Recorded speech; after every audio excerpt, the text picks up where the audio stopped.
What's going on, everyone? We're going to be covering in this video will be some self-myofascial release or some foam rolling for the lower back, and then some active work for our T-spine as well. So for this, we're going to need a smaller roller. Anything that's smooth, I generally try to avoid the ones which are going to be spiky. So once we have a roller here, what we're going to do for setup is just place the hips on the ground, roller around that lower back area. Now, of course, as usual, if anything that is causing more pain, stop the movement or stop doing the activity itself. But if you find that this isn't causing too much pain, just more so feels like there's some pressure, tension being applied, then continue using this. So what we can do here is we can keep the forearms, elbows on the ground, hips can come off slightly, and then I'm just going to lightly just roll my body against the foam roller itself. So the feet are going to be used to push and pull back and forth, and also slightly rotate over towards the side to get more so that area there, and that might even help you to get a little bit into the obliques as well. Sometimes this area can get really tight and tense as well, so you can just maintain some pressure on the spot. You don't need to move too much.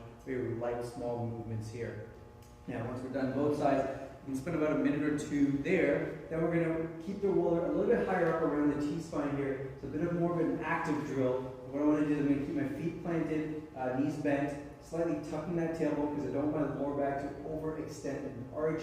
Hands will be placed behind the neck, supported, elbows slightly in to help create some rounding of the upper back. And then from here, while keeping my feet grounded, glutes slightly, pelvis tucked, glutes slightly engaged. Actively, I'm going to allow my body to lower towards the floor here, making sure as I do this, I don't overextend my lower back. And then from here, lightly crunching the core to flex the spine and coming up to the top. Now, what we can do is also add some breathing in, breathing in. On the way back, exhale.